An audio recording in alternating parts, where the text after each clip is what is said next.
दोस्तों आज मैं सफ़र कर रहा हूँ नेत्रावती एक्सप्रेस में, जो कि त्रिवेंद्रम सेंट्रल से चल के मुंबई एलटीटी के बीच में चलती है। ये ट्रेन रोज़ाना चलती है। दोस्तों इस ट्रेन के सफ़र में ना आपको बहुत अच्छे अच्छे प्राकृतिक नज़ारे, जैसे कि बड़े चारों तरफ नारियल के पेड़, बैक वाटर्स और कई टनल्स भी आपको देखने को मिलेंगे।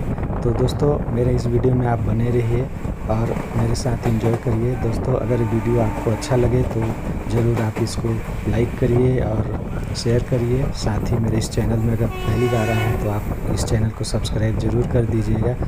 यकीन मानिए दोस्तों, आपको लगेगा कि आप ही इस ट्रेन में बैठे हैं और आप ही सफ़र कर रहे हैं। तो आप मेरे साथ इस सफ़र को एंजॉय करिए।